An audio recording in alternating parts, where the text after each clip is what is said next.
ระวีมา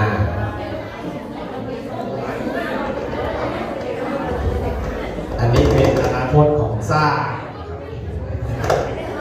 มา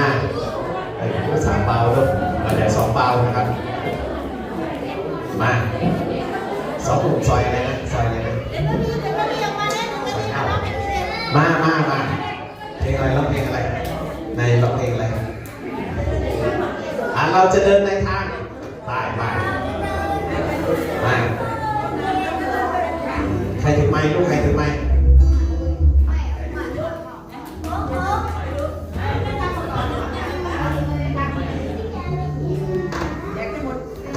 โล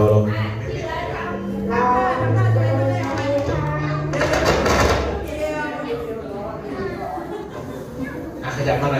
อยขยับ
รุ่นนี้เป็นรุ่นที่พูดไม่ค่อยรู้เรื่องนะครับต่อไปนักศึกษาครับเชิญครับ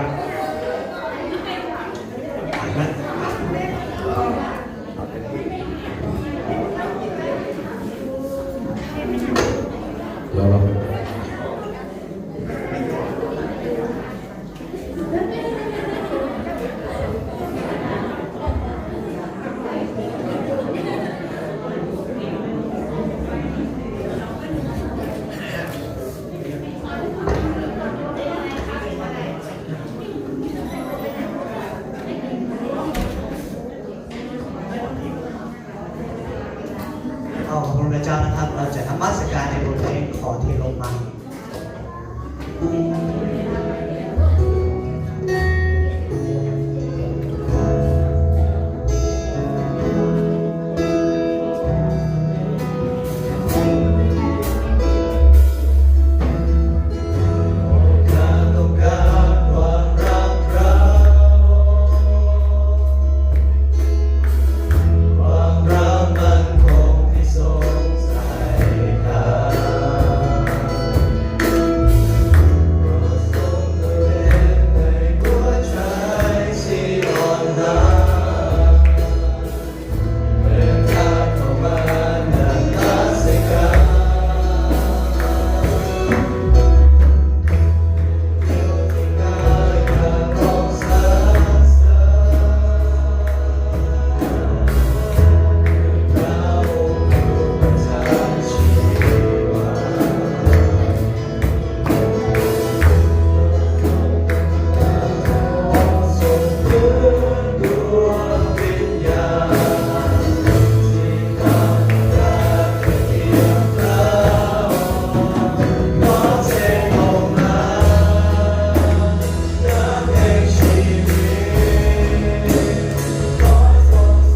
เทลงมาพระคุณความรักพระองค์ขอทรงเมตตาให้กันขอเทลงมาขอเทลงมาน้ำแห่งชีวิตขอทรงสั่งมาทั้งชีวิตที่มืดมนขอเทลงมาเพื่อคุณความรักพระองค์ขอทรงเมตตาให้ได้พระรู้ขอเทลงมา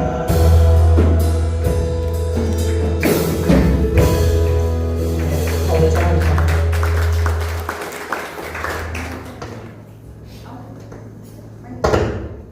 ค่ะ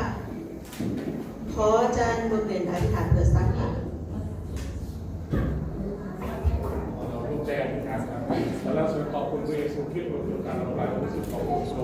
พวกเราทั้งหลายทุกคนมีชีวิตอยู่ในเช้านี้เรามีโอกาสได้เข้ามาที่นี่รวมถึงการที่เรานำทรัพย์ส่วนหนึ่งมาถวายให้กับพระองค์ขอเจ้าทรงอวยพรทุกมือที่ถวายให้กับพระองค์ในเช้านี้นะครับขอที่จะพระองค์ในพระนามพระเยซูคริสต์เจ้าอาเมน ก่อนที่เขาจะได้รับฟังถึงพระวจนะพี่น้องทั้งหลายด้วยเหตุนี้โดยเห็นแก่ความเมตตากรุณาของพระเจ้าข้าพระเจ้าจึงวิงวอนท่านทั้งหลาย ให้ถวายตัวของท่านแด่พระองค์เพื่อเป็นเครื่องบูชาที่มีชีวิตอันบริสุทธิ์และเป็นที่พอพระทัยพระเจ้า ซึ่งเป็นการนมัสการโดยวิญญาณจิตของท่านทั้งหลายอาเมนเชิญท่านผู้ชมยืนขึ้นเจ้าเชิญที่แทนบูชามาถวายตัวของท่านในพระเจ้า พระเจ้าองค์เดียว